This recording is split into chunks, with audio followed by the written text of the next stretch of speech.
primer cuatrimestre, dando la última batalla.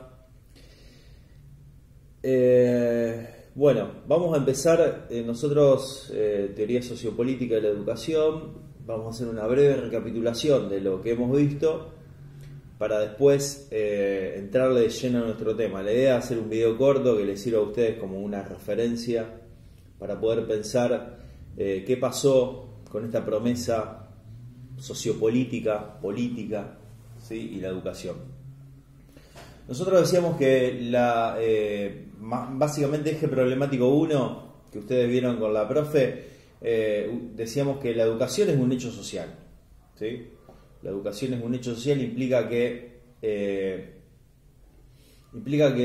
es algo universal, es algo del ser humano. Nosotros los seres humanos nos vinculamos con otros y ahí en esos vínculos humanos hay educación, ¿sí? Fluye la educación, ¿sí? Aristóteles dice: nosotros nacemos y una sociedad nos recibe, que es la familia.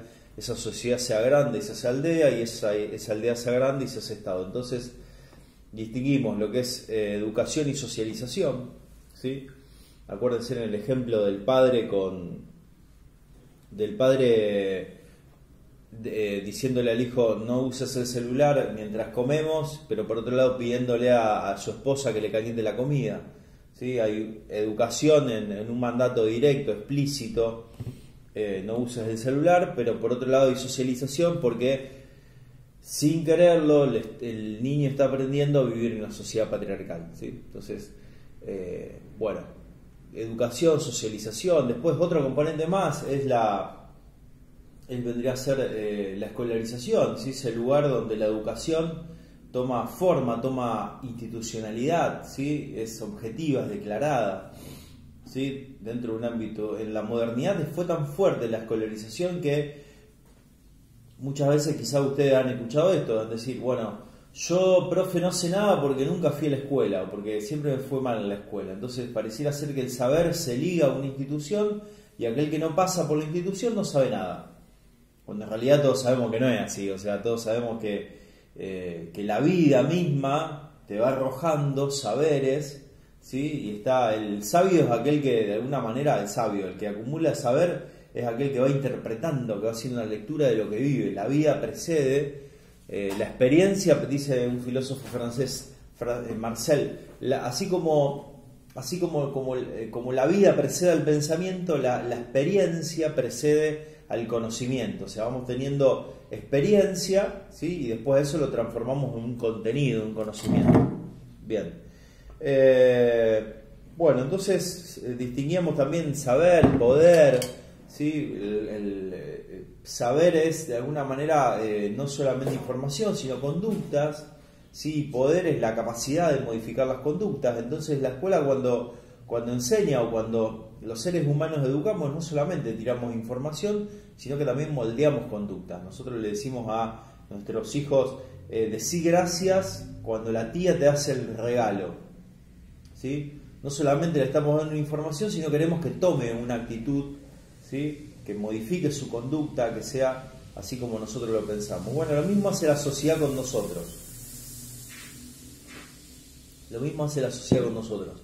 Entonces, si la educación es social y nosotros vivimos en una sociedad, ¿sí? El ser humano es un ser social, es un ser individual, pero de alguna manera pareciera ser que tiene mucho peso lo social. Bueno, la pandemia, no, a mí me importa un pito lo que hagan los chinos, sí, pero hubo alguien, un ciudadano, que no sé, que se afectó por el virus, y por ese ciudadano, o sea, se modificó gran parte de las conductas y los comportamientos humanos a nivel mundial. Entonces la pandemia nos viene a recordar esto, o sea, que todos somos gracias al todo, ¿sí?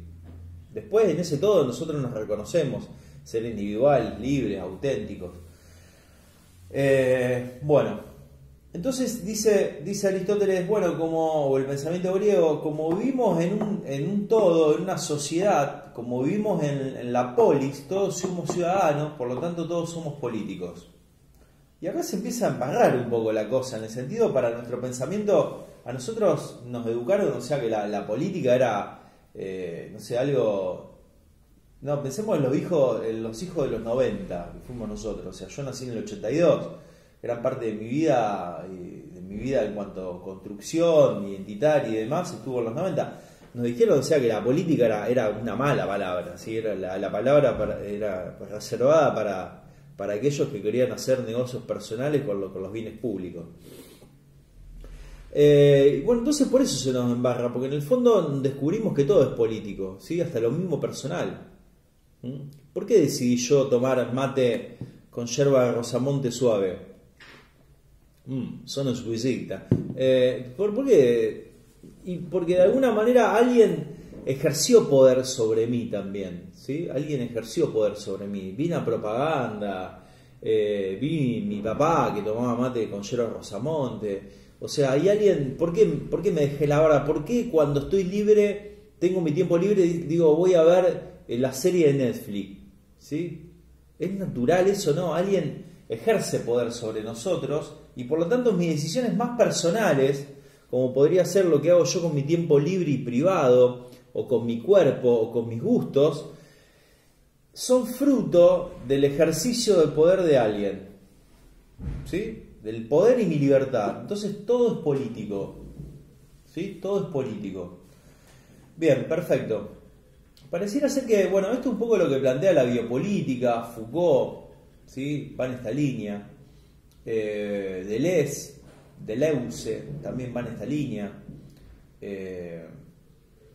¿Sí? Es recontra interesante ver de alguna manera cómo se cae la sociedad disciplinaria. ¿Cuál es la sociedad disciplinaria? Dice Foucault, esa donde hay un otro que me mira, que me observa y que me pauta la acción, ¿sí? La escuela tiene esta matriz disciplinaria, ¿sí?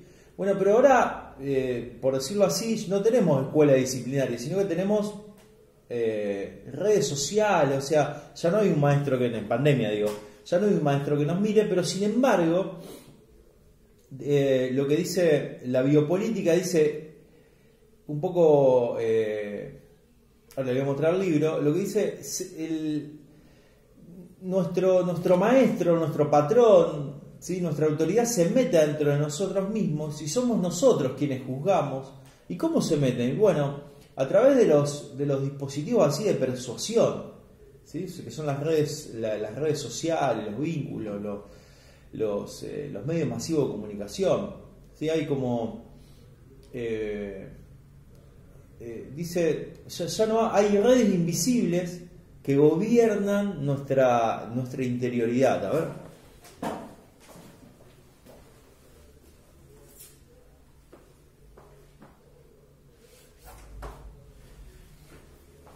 ¿No? Tenemos bueno, aparte de Foucault tenemos Deleuze y tenemos a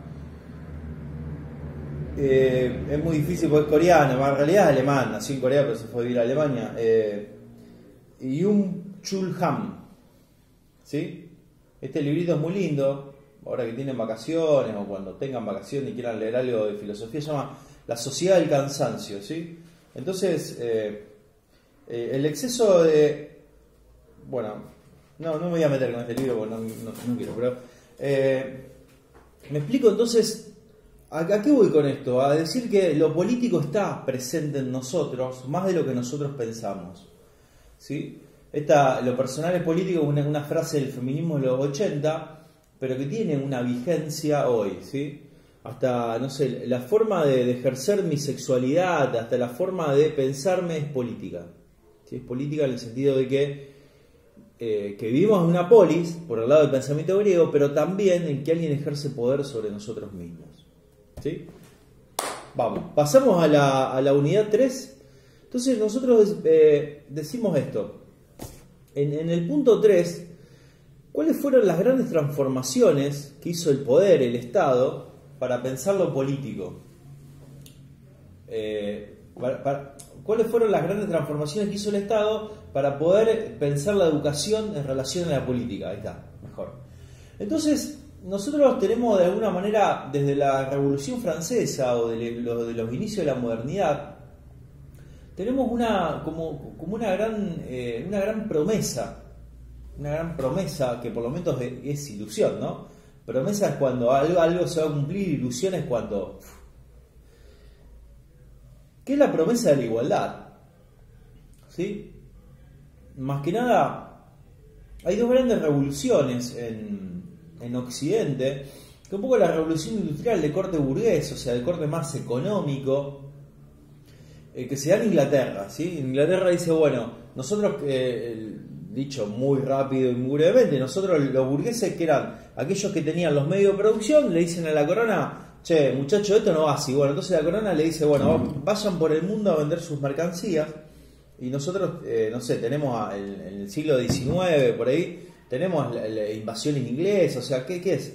O sea, todo el mundo burgués que busca un enriquecimiento, y a través de pensar lo económico piensa la igualdad. Entonces la libertad sería ese momento que nos iguala económicamente, ¿sí? Que todos pertenecemos, que todos podemos poseer los mismos bienes, ¿sí? El hombre se realiza a través de su desempeño económico.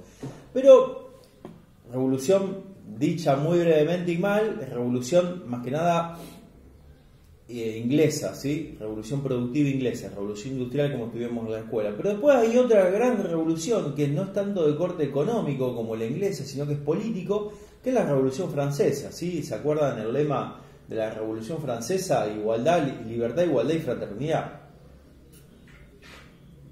Pareciera ser que políticamente nos emancipamos, ¿sí?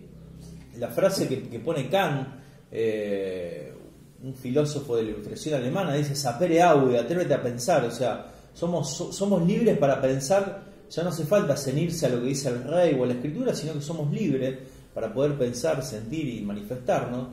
Pero nos damos cuenta de que cuando pensamos la igualdad siempre nos quedamos cortos. Entonces la promesa de la igualdad es una promesa de corte político. ¿De corte político qué quiero decir? O sea que las revoluciones, o sea, siempre van a estar aspirando a este valor de la igualdad, pero que es pensada de diferentes maneras y siempre con este sabor a poco, ¿sí? Con este sabor a poco. Entonces, tenemos de alguna manera, para pensar el sistema educativo, tenemos como el horizonte de la igualdad, ¿sí?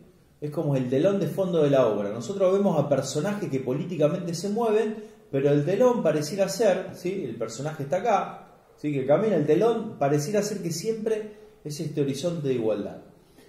Entonces, cuando los sistemas, cuando los estados nacionales se empiezan a formar, se dan cuenta de que, o sea, bueno, ya tenemos que dejar de pensar en esta idea que los reyes tienen privilegios y son juzgados por sus mismas, que el clero tiene privilegios y son juzgados por sus mismas leyes, que el ejército tiene, sino que de alguna manera ninguno tiene privilegio, ya no hay más estratos sociales ni categorías que dividan a los ciudadanos entre mayores y menores, sino que fíjense la palabra que inventa la modernidad para poder decir que todos somos iguales: ciudadanos, ¿sí? La palabra ciudadano es como el correlato de la igualdad en su versión política. Todos somos iguales, ¿por qué? Porque todos somos ciudadanos y por lo tanto tenemos los mismos deberes y los mismos derechos. Entonces, para llegar a esta conciencia de ciudadano, los estados nacionales van forjando una institución que tiene diferentes capas, ¿sí? Que se va a ir amalgamando, dice Pinot, ¿sí? En el sentido que es como que se va amasando una institución a partir de los diferentes ingredientes que van ingresando. Esa institución es la escuela. La escuela parecería ser que en los estados modernos, ¿sí? No así en el mundo antiguo ni en el mundo medieval, pero sí en los estados modernos, el garante de cierta... es la que nos permite pensar horizontes de igualdad, ¿sí? O sea, fíjense que la escuela adquiere un rol protagónico en la modernidad y algo de eso nos llega a nosotros en estos días, en el sentido de que pareciera ser que todos los males sociales son por falta de educación. La escuela es la que garantiza la educación, ¿sí? Una educación cívica, moral, nacional, y como hay males, pareciera ser que la escuela es la que falla, ¿sí? ¿Por qué hay delincuencia? ¿Por qué hay problemas viales? ¿Por qué hay, no sé, problemas ecológicos? ¿Por qué hay problemas de pobreza? Porque la gente no está educada. ¿Y quién se encarga de eso? La escuela, ¿sí? Entonces ahí tenemos, fíjense, a la escuela como una gran falacia, ¿no? O sea, los problemas de violencia, de pobreza, de falta no sé, de cuidado de la tierra, ¿no? Del ambiente, del medio ambiente humano, no es por culpa de la escuela. O sea, la escuela básicamente tiene una función que ahora la vamos a describir, que no es precisamente absorber todos los problemas para mejorarlos, no. Entonces, cuando se empiezan a crear los estados modernos, acá tenemos de alguna manera un gobierno, ¿sí? que nace, llamado la generación del 37, pero después, en los 80, o sea, con Roca, ahí, la generación del 80 le va a dar una impronta al sistema educativo y esta horizonte de igualdad, ¿sí? Años antes, pero en 1884, con la ley 1420, ¿sí? De alguna manera lo que va a intentar la ley 1420 tiene como dos grandes inspiraciones. Por un lado, Sarmiento conoce los Estados Unidos y se da cuenta de que para ser una nación, ¿sí? ¿Qué implica la palabra nación? La palabra nación implica una pulsión hacia adelante, o sea, tenemos un proyecto juntos, ¿sí? La palabra Estado implica más que nada la institucionalización, ¿sí? El poder, las normas que van a regular a ese pueblo, ¿sí? La palabra pueblo implica a la herencia cultural, ¿sí? Entonces tenemos de alguna manera como para ir distinguiendo palabras. Entonces, para armar una nación, dice Sarmiento, lo que funcionó en Estados Unidos es la universalización de la educación. Somos todos distintos, entonces la educación es como ese embudo en donde ponemos lo distinto y sale como producto del ciudadano, ¿sí? Yo pongo a un italiano que habla cocoliche, pongo un gallego, pongo a un turco, pongo a un mestizo, pongo a un criollo acá, y la máquina me va a tirar ciudadano. De alguna manera, esa es la idea de educación, ¿sí? Pinot en La máquina de educar dice, bueno, ¿cuál es el fin de la escuela? De esta, en palabras de Sarlo, de la máquina cultural o de la máquina de educar, según Pinot. ¿Cuál es la finalidad? Bueno, que después de este proceso yo pongo lo que sería la materia prima, lo distinto, y después de este proceso el ciudadano tenga como tres grandes consignas, ¿sí? Primero, hábitos civilizatorios. Me costó ahí. Hábitos civilizatorios. ¿Qué significa hábitos civilizatorios? O sea que de alguna manera piense la sociedad de corte europeo, ¿sí? Que todos, y acá la higiene va a ocupar un rol fundamental, o sea que todos sepamos cómo higienizarnos, para que las enfermedades no se propaguen, que todos sepamos buenos modales, que todos sepamos modales cortesanos, que todos tengamos un gusto, la idea de gusto, un poco que después la trae Bourdieu y acá Pinot también, que todos tengamos un gusto, un valor estético hacia cómo estructurar nuestra vida. Entonces, la idea de ciudadano, uno. El segundo es una moral, ¿sí? Una moral, o sea, una moral que tenga que ver con el mérito, con esta idea así bien calvinista, ¿no? Protestante, es salva tu alma, o sea, yo soy el encargado de mí mismo y yo me tengo que salvar, ¿sí? Entonces, el mérito, una moral del deber, o sea, nadie me está mirando, pero mi conciencia examina todos mis pasos, ¿sí? Bueno, otro tema recontra interesante para explorar yo, entonces, lo ciño acá, sí, acá lo cierro, entonces, o dejo la pregunta para que después en algún momento, si nos encontramos, la podamos pensar, pero, entonces, fíjense, por un lado, la civilización, por otro lado, la moral, y por otro lado, el tercer es el nacionalismo, o sea, que todos, al ver la bandera, al escuchar el himno, al ponerle la escarapela, tengamos una emoción común, ¿sí? Una emoción que nos identifique, ¿sí? El nacionalismo habla de una identidad. Entonces, esa sería la finalidad de la escuela. Imagínense que una tarea dificilísima, ¿sí? Una población tan diversa como fue la Argentina de fines del siglo XIX y principios del siglo XX, una población tan diversa que después de alguna manera lo que hoy somos los 44 millones de argentinos podamos al ver el mapa decir, bueno, esto es Argentina y me emociona, ¿sí? Fue o sea, logró ciertos, a pesar de la dificultad, logró ciertos objetivos. Pensemos que solamente el 2% de la población accedía a las letras, y después de la escuela, más que nada a mediados del siglo XX, o a principios del siglo XX, tenemos un 65% de gente alfabetizada, y hoy estamos casi en la totalidad de gente alfabetizada. Entonces, la escuela, por un lado, cumplió el objetivo. Después le vamos a criticar un montón de cosas, pero la escuela cumplió. Entonces, fíjense, la ley 1420 reconoce una desigualdad de origen. ¿Sí? ¿Se ve ahí? Ahora vamos a correr el pizarrón. Acá, ahí está. Reconoce una desigualdad de origen, o sea, no somos todos iguales, por decirlo así.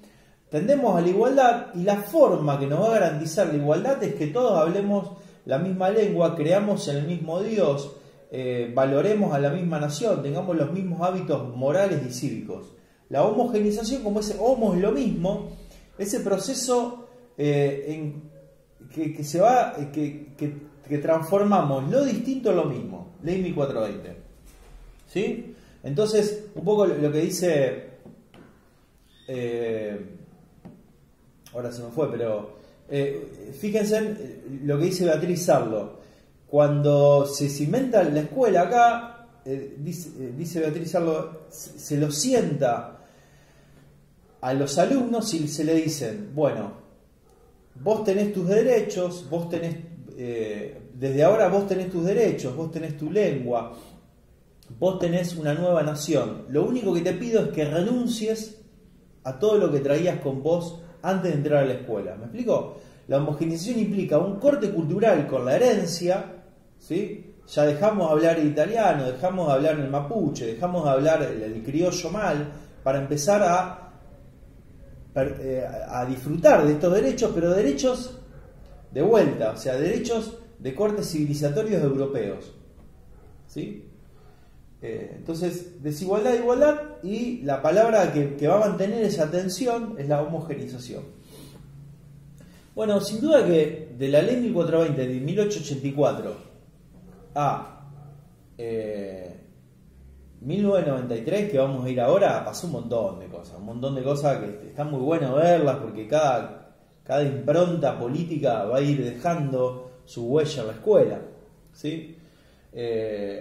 Entonces, algo para rescatar que me olvidé acá es, nosotros decíamos que Sarmiento se inspira como en dos grandes naciones. Primero, en la nación norteamericana, esta idea de universalidad, para ser, todos tienen que ir a la escuela para que seamos una nación, y la ley Ferry de Francia es que la escuela no tiene que profesar ningún culto, ninguna religión, sino que la escuela tiene que ser laica, y que la religión se dé en un momento distinto a la formación elemental, ¿sí? Entonces, la universalidad de Estados Unidos y la ley Ferry Francia, el laicismo. ¿Qué es el laicismo? O sea, prescindir de la profesión religiosa, ¿sí? Neutralidad, del Estado como neutro, ¿sí? No combate la religión, pero no sostiene ninguna. Bárbaro. Entonces, un poco la educación, la ley 1420 presentada. Ahora, en 1993, la tensión era distinta. ¿Por qué? En 1993 pensemos consenso de Washington en los 90, caída del muro de Berlín, o sea, el estado de bienestar se empieza a transformar en lo que empezó en los 60 el neoliberalismo. El neoliberalismo, que es ese momento en donde de alguna manera el Estado deja de ser el gran articulador social para darle la mano para hacerlo ingresar al mercado.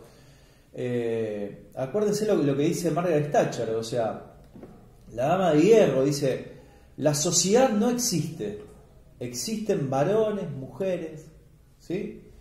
La economía no es la finalidad, sino la finalidad es el individuo, o sea, que nos demos cuenta de que somos seres individuales, ¿sí? En esta atmósfera va a venir la ley 24.195 en 1993 y algunas réplicas en 1994 y 1995. Acuérdense que nosotros les recordamos esto, o sea, por el pase de la escuela primaria a la EGB y de la escuela secundaria el polimodal, la extensión de la escuela primaria a octavo y noveno. Muchos de ustedes, o muchas, quizá han pasado por este experimento. Entonces, en esta atmósfera de los 90 se da cuenta que el protagonismo lo tiene el mercado, ¿sí? El protagonismo lo tiene el mercado. Que hay desigualdad social, hay mucha desigualdad social. Pero, de alguna manera, nos damos cuenta de que también que la ley 1420 hoy no está funcionando porque estamos en una sociedad de sujetos que no somos homogéneos, sino que somos diversos, ¿sí? Entonces, ¿cómo hago yo para esa desigualdad y esa diversidad transformarla en el mandato de la igualdad? ¿Cómo hago para que, de alguna manera, siendo todos distintos, nosotros podamos ser iguales en algún punto, ¿sí? Entonces, surge la idea de equidad y compensación. Bueno, al que de alguna manera no están en el lugar que tiene que estar para llegar a la igualdad, bueno, va a haber instituciones que van a compensar esa desigualdad para que pueda llegar a aspirar a la igualdad final. ¿Me explico? Por ejemplo, si la igualdad en los 90 se da por la participación en el mundo del mercado, del trabajo, del consumo, la escuela, ¿sí? La escuela va a tratar de compensar a aquellos sectores sociales, ¿sí? Le va a poner un plus, ¿sí? Para que puedan de alguna manera llegar, aunque sea aspiracionalmente, a ese mundo que la sociedad de consumo le propone, ¿sí? Pensemos, vamos a poner un ejemplo. Hay chicos que tienen la oportunidad por los ingresos familiares de ir a escuelas que realmente lo preparan para el mundo laboral. No sé, tienen inglés, tienen buena matemática, tienen informática, ¿sí? Entonces, esas personas, casi por el esfuerzo familiar y por el esfuerzo de la institución donde están, de alguna manera, sin ningún problema llegan a los bienes de consumo y de trabajo que la sociedad les propone.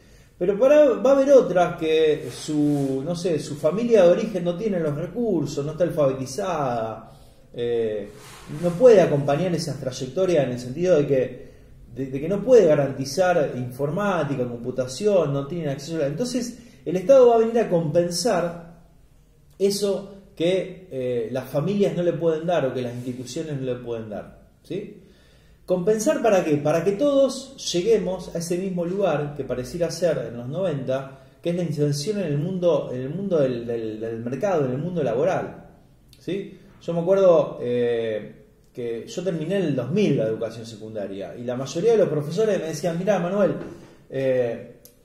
vos no tenés dificultades, quizá vos tengas capacidad, bueno, estudiá una carrera que te dé guita y andate del país. O sea, la finalidad de los 90, así como una atmósfera que se respiraba, era esta, bueno, la realización pasa por la acumulación del capital, ¿sí? La realización pasa por llegar a un lugar y poder disfrutar de esos bienes. Entonces, los que no pueden llegar, el Estado va a compensar eso, porque el único destino del ser humano, acuérdense, el fin de los grandes relatos, el único destino del ser humano es la sociedad de consumo, ¿sí? Entonces el Estado y las instituciones van a compensar para que todo. ¿Qué significa equidad? Bueno, Platón la define: dar a cada uno según lo suyo, dar a cada uno según lo que necesita. ¿Para qué? Para poder llegar a ese estándar, a ese punto de llegada igualitario entre todos, ¿sí? ¿Me explico? Entonces, bueno, ¿cuál es el riesgo de esto? Bueno, Duvet ya un poco lo señala, ¿sí? Margulis también acá en Argentina, decir, bueno, ¿por qué todos tenemos que aspirar a los bienes culturales que el consumo nos propone? ¿Sí? ¿Por qué de alguna manera la finalidad del ser humano es la acumulación? Si hay culturas que no dicen lo mismo. Hay culturas que ponen o la religión, o la relación con la naturaleza, o el intercambio personal, ¿sí? ¿Por qué esa finalidad instituida es incuestionable? ¿Sí? Entonces, acá vemos el gran límite que plantea la idea de equidad y compensación, ¿sí? Un chico, una chica que de alguna manera de bajos recursos, ¿tiene que aspirar solamente, únicamente, unidimensionalmente al TUSER, a los bienes de consumo? ¿Sí? Entonces hay que enseñarle materias como relacionadas al mundo oficio de trabajo y demás para que pueda entrar al mercado laboral. O también hay que enseñarle arte para que pueda expresar y pueda decir cómo ve el mundo ella o él. ¿Sí? En el 2006 la cosa cambia. La cosa cambia ¿por qué? Porque de alguna manera un poco acá Chantal Mouffe, Villaclot dice, bueno, el neoliberalismo se vio conmocionado. ¿Sí? Conmocionado, o sea, en el mundo empezaron a pasar cosas y de alguna manera ese relato único, ¿sí? Ese relato que habla del fin de la historia y demás, bueno, está conmocionado, está herido, está herido o lastimado, ¿no? Entonces, hay que pensar la igualdad no ya como ese lugar de consumo donde todos tenemos que llegar, sino que la igualdad hay que pensarla de otro lado. Entonces surge desde varias aristas, pero yo voy a mencionar algunas nomás, por ejemplo de Rancière, de Méry, de la escuela francesa, pero también del costado norteamericano y también del costado argentino, Catatian. Ellos dicen, che, ¿no será que la igualdad a la que aspiramos no habrá que suponerla como de origen, como punto de partida? Todos somos iguales, ¿sí? Y lo que hay que hacer es despejar la cancha, ¿sí? Abrir el juego para que esa igualdad se manifieste. ¿No será que no es que tenemos que llegar todos a la igualdad, sino que la igualdad viene dada por nuestra naturaleza, porque somos humanos, somos iguales, y esa humanidad después se manifiesta en una diferencia? ¿Sí? Por ejemplo, todos somos iguales, todos tenemos inteligencia, todos tenemos derecho, como está pasando ahora, pero en esa igualdad nosotros construimos. Yo estoy grabando este video y la juego de docente, ustedes la están jugando ahora de estudiante, pero a su vez son padres que se relacionan con chicos que también son iguales que ustedes, juegan de padre o de madre con esos chicos, y sus chicos juegan de niños, de infantes, pero después van a jugar. Entonces hay un piso de igualdad, dice Rancière, y sobre esa igualdad nosotros construimos la diferencia. Hay un gran libro que es El maestro ignorante, donde Rancière, a ver si lo tengo acá, que es El maestro ignorante, donde Rancière va a proponer, o sea, revisa la historia de Jacotot, de un maestro, y dice, el punto de partida para la verdadera educación es reconocer la igualdad de inteligencias entre ambos, y a partir de ahí, ¿sí? A partir de ahí el aprendizaje es entre dos. O sea, el maestro solo puede enseñar aquello que ignora, ¿sí? Somos iguales, y la diferencia de roles nos va a hacer que nosotros construyamos vendría a ser lo distinto, lo singular. ¿Me explico? Entonces, acá tenemos esta tensión de igualdad vuelve, de desigualdad de igualdad vuelve en la ley 26.206, haciendo este recorrido. Fíjense, reconocer que no somos desiguales, sino que somos iguales como un punto de partida, la igualdad como punto de partida. A ver si hoy la mejoro un poquito porque le pegué una patada. Y la igualdad como punto de partida.